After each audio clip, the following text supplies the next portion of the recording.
сайри Тоҷикистон аз ноҳияи зебоманзару таърихии Муъминобод пешкаши шумо мегардад. бинандагони азиз, мо сайрамонро оғоз менамоем.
ноҳияи Муъминобод 29 декабри соли 1973 таъсис ёфтааст. Аз 7 ҷамоат иборат мебошад, яъне ҷамоати шаҳраки Муъминобод, ҷамоати деҳоти ба номи Назаров, Чилдухтарон, Деҳи Баланд, Боғгаӣ ва Шамсиддини Шоҳин, инчунин Балхобӣ.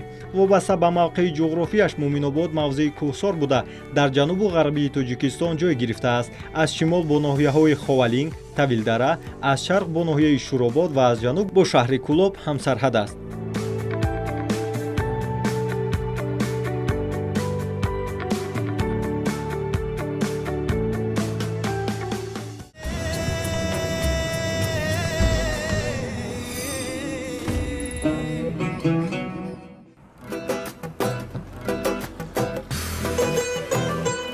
хуб бинандагони гиромӣ, акнун расидем ба ноҳияи Муъминобод ва айни ҳол мо дар маркази ноҳияи Муъминобод қарор дорем.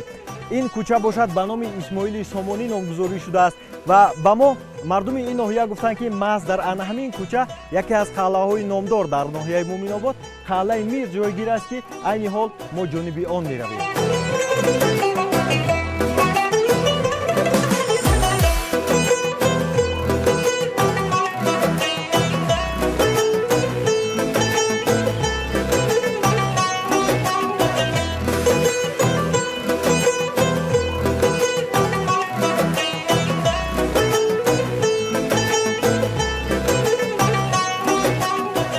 қалъаи Мир ёдгории асрҳои 34 буда, асри гузашта аз ҷониби бостоншиносон Эркиной Ғуломова ва Музаффар Азизов дар ин ёдгории беназир корҳои кофтуковӣ шурӯъ шуда буданд, вале бо сабабҳои номаълум ин корҳо то бо охир ба анҷом расонида нашуданд. Дар ҳолати давом додани корҳои кофтуковӣ мумкин аст ки бисёр чизҳои ноёби таърихӣ ёфт шавад ва бозёфтҳои нави ин мавзеъ метавонад диққати сайёҳони дохилию хориҷиро бештар ҷалб созад.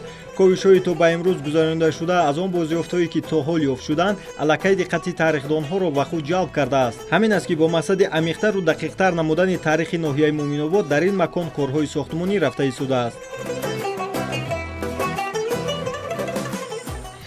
ҳоло мо дар назди қалъаи Мир ҳузур дорем. ин қалъа ба асрҳои 10-11 рост меояд ки ин қалъада мири ҳамонвақтаи ҳамин қалъа Мир Саид Ҷалолиддини Галдаста буд ва дар ин ҷо ҳукмронӣ мекард. дар ҷои Мир ҳамин ҷа буд ки якчанд қалъа ки дар назди ҳамин ноҳия буд, барои ҳамин ҷа ҳукмронӣ мекард.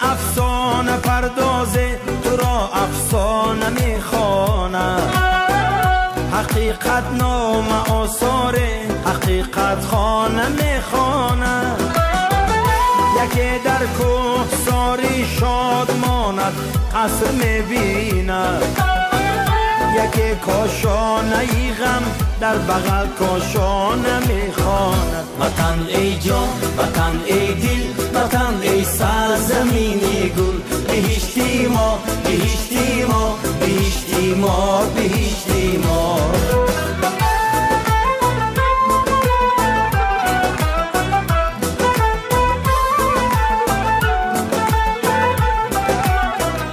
бинандагони гиромӣ, чуноне ки огоҳ гаштем, дар ноҳияи Муъминобод айни ҳол осорхона нест, чун дар он қисмат корҳои сохтмонӣ рафта истодааст, вале дар қисмати дигари ин ноҳия осорхонае бо номи Соҳиб Табаров мавҷуд аст, ки дар он ҷо ҳарфиётҳое ки аз тамоми гӯшаву канори ноҳия ёфт шуданд нигоҳ дошта мешавад.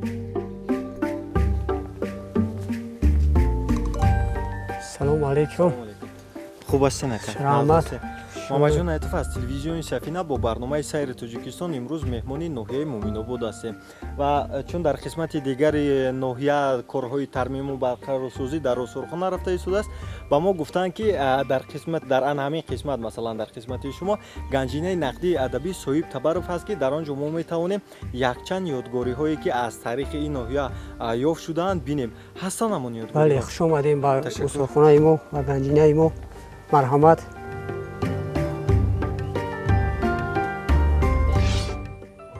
хеле ки мебинед, дар ганҷинаи мо зиёда аз 8000 нусха китобҳои бадиу илмӣ забони тоҷикии худ ва хориҷ ҳам дар инҷа ҷамъу гирд оварда шудаанд, ки дар тӯли ҳаёташ худи устод Соҳиб Табаров ҷамъовардарӣ карда шуда буд. барои имрӯз барои халқи Муъминобод хизмат мерасонанд.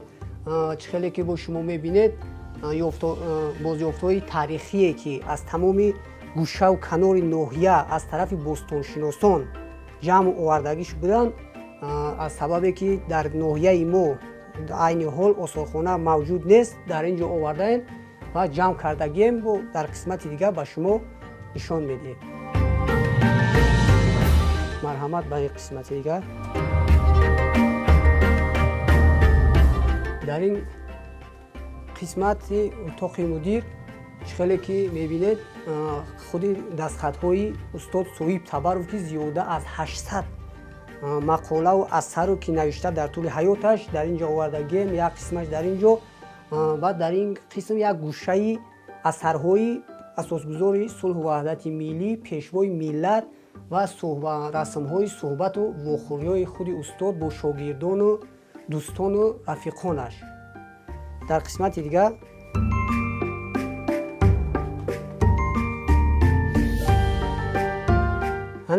хеле ки ба шумо маълум шуд, дар ин қисмат ҳам як қисми китобҳо дастхатҳои худи устод Соҳиб Табаров дар солҳои 40 сар карда ва хеле ки маълумест, зиёда аз 100 намуди бозёфтҳои таърихӣ дар ин ганҷина ҷамъ оварда шудагианд ва дар ин баробар як чизе ҳастааст ки зиёда аз 200 сола пеш мумкин чӣ дошта бошад. ин муҳр аст, муҳри даври пеши подшоҳиҳо ки ҳар кадоми онҳо ба худ як чизи хос дошт, мақсад як расм ё як чизи хос дошт, ки як тараф муҳр, як тараф печати даврои қадими гузашта.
мақбараи Саид Ҳасан Шоҳи Хомӯш тахминан ба асрҳои 11-12 рост меояд. Ин орифи бузург марди исфаҳонӣ буда бо мақсади таблиғи таассуф ба ин сарзамин ба воситаи шуғнон ба чорсу Муъминободи имрӯза меояд, ки баъди чанд муддат Шоҳи Хомӯш аз дарвоз гузашта ба мулки хатлони Дорулъамон ташриф намуда ба чорсуи шаҳри Муъминобод расида бо Мир Саид Ҷалолиддини Гулдаста мулоқот менамояд.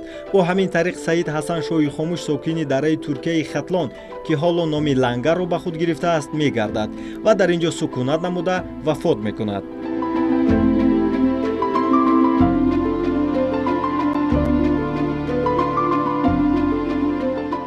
солҳое ки кӯдак будем инҷо ба ин дараҷа зебову хушманзара набуд ва ба шарофати истиқлолияти ҷумҳурии Тоҷикистон зебо шуд ва ҳоло чӣ хеле ки мо мебинем дар ин ҷо яке аз ҷойҳои сайёҳӣ ба шуморида мешаванд. Ҳамарӯза сайёҳон ба ин ҷо аз худи дохили кишвар ва хориҷи кишвар меоянд. чӣ хеле ки мебинед дар ин ҷо яке аз мақбара Шоҳи Хомӯш ки ҳоло побарҷо аст ва таърихи ин деҳаро нишон медиҳад. Шоҳи Хомӯш аслан дар шаҳри Исфаҳон соли 1607 таваллуд мешавад ва бо мурури замон барои давраи худро аз худ мекунад ва яке аз шахсони тариқат мебошад ва бо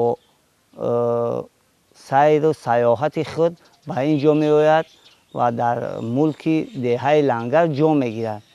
Дар ин ҷо ҷо мегирад ва худи ҳамин деҳа аз ҳамон вақт Лангар номида мешавад, ки ва инчунин ноҳияи Муъминободро муаррифгар мешавад.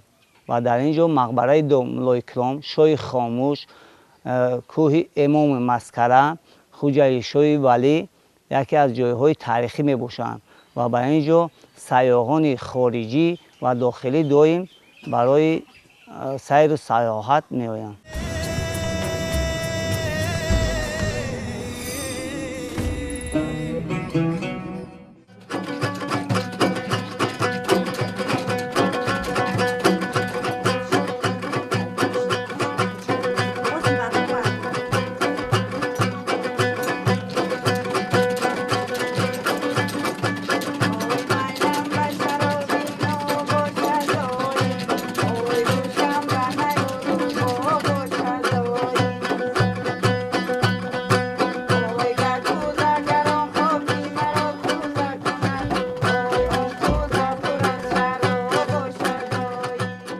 тоҷикон аз қадим мардуми ҳунарманд ва ҳунардӯстдор буданд. Ҳунар дар Тоҷикистон ҳамеша қадрдонӣ мешуд ва ҳунарманд болонишин буд. имрӯз низ ҳунар ва ҳунарманд қадру манзалати хоса дорад. ҳунармандони тоҷик кори падару бобо ва гузаштагону устодони худро идома дода истоданд. маҳсули меҳнати онҳо ҳоло ҳам барои сокинони кишвар арзишманд буда, барои сайёҳони хориҷӣ ҷолиб ва тааҷҷуббарангез аст.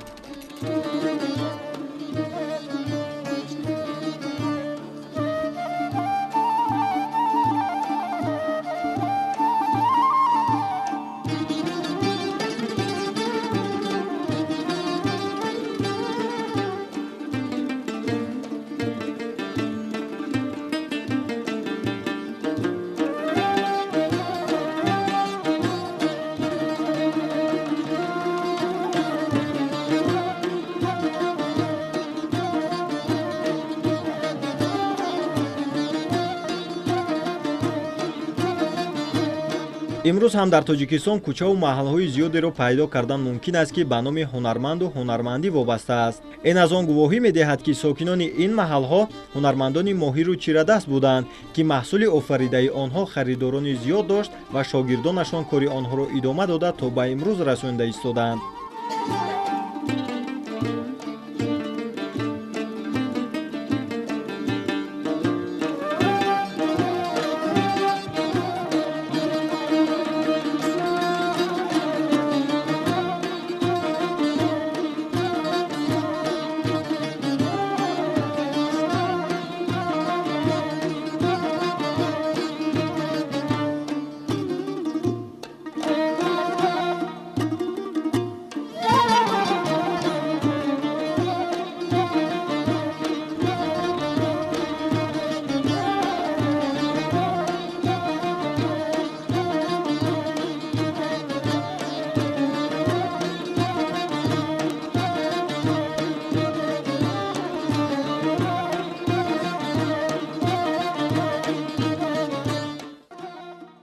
ва аз ин ҷо номи маҳаллаҳову кӯчаҳои ба мисли оҳангарон, чармгарон, чакандузон, сӯзангарон ва даҳову садҳои дигар пайдо шудаанд.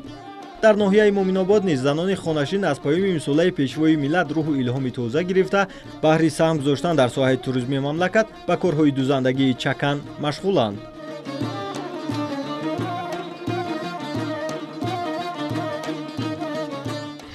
имрӯз мо хушбахттарин зану ҳастем ки дар чунин давлати тинҷ амон обод зиндагӣ мекунем.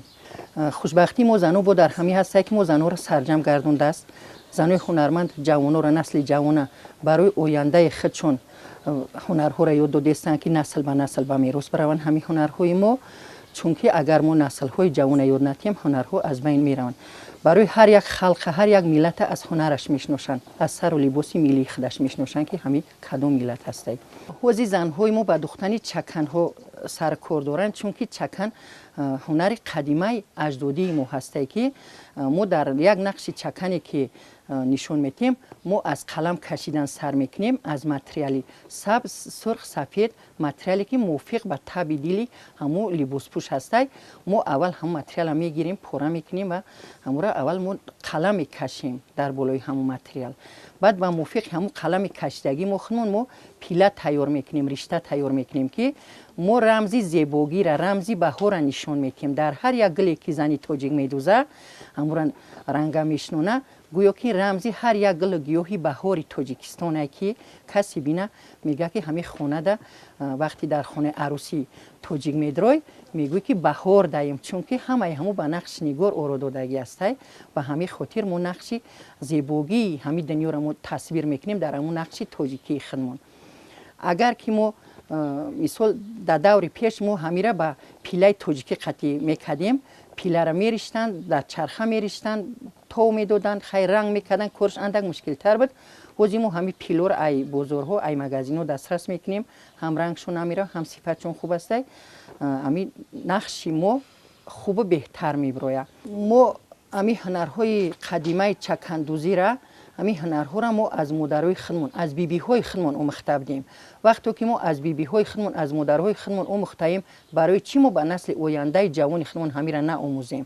чунки агар вақте ки мо ира наомӯзем, ин ҳунар албатта аз байн меравад. мо бояд ҳунари тоҷика сайқал батем, рушд батем, то ин ки ҳар як туристе ки ба ноҳияи Муъминобод мея ва тоҷикистони гулгулшукуфон мея, аз давлати тоҷикистон як тасаввурот ба худаш бурда битона, ҳунари зани тоҷика бурда дар тамоми рӯи дунё нишон дода битона ки дар тоҷикистон чунин занои ҳунарманд ҳастад. ба ҳамин хотир мо албатта ба насли ҷавон, ба набираҳои худмон, ба ҳамин духтаракҳо мо аз хурдишон ҳамин ҳунарҳоро меомӯзем.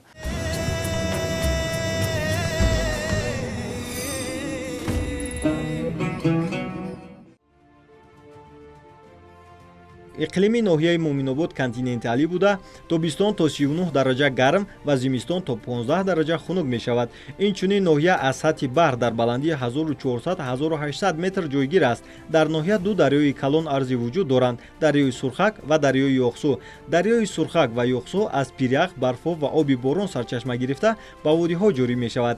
як қисми дарёи Сурхак ба воситаи канали Қулулу обанбори машҳури Муъминободро бо об пур мекунад.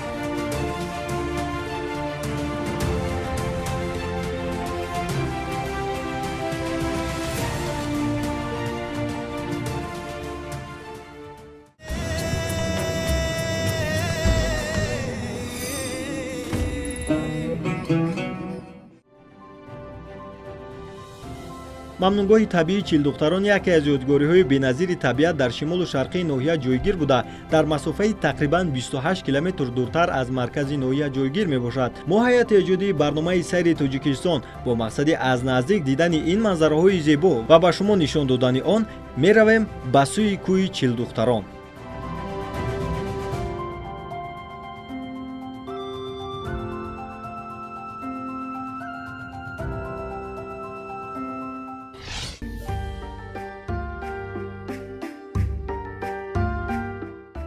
дар сарчашмаҳои тарихӣ вобаста ба кӯҳи чилдухтарон асосан чизҳои амиқ нест, вале аз доҳон ба доҳон шифоҳӣ мардумон инро ривоят мекунанд ки чил ҷавондухтари тиракашу шамширзан барои ҳифзи номуси худу диёр ҷасурона муқобили лашкари ғосиб мубориза мебаранд.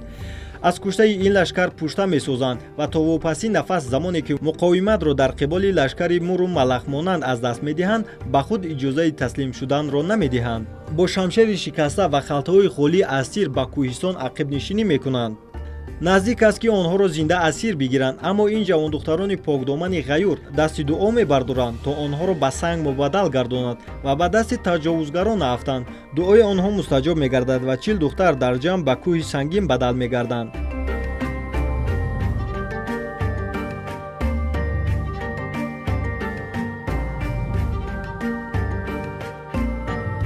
лашкари ғосиб аз ин ба даҳшат афтода фавран ин мавзеъро тарк мекунад. муборизаи ҷавондухтарон замоне ба вуқӯъ меояд ки дар пайи як шабеҳун тамоми марду зани ин мавзеъ кушта мешаванд. ин ривояте аст атрофи кӯҳи зебоманзари чилдухтарон дар ноҳияи муминобод дар ҷануби тоҷикистони азизу маҳбуб, ки ба назар гӯё дар он мавзеъ аз санги сурхтоб ва фарози кӯҳ пайкараҳо барсохтаанд. аслан воқеат ва дар кадом давру замон ба вуқӯъ пайвастани ин ҳодисаҳоро касе намедонад. яке инро ба замони ҳуҷуми мақдуниҳо, дигаре ба забони турку, аъробу муғул ва ё русҳо марбут медонанд.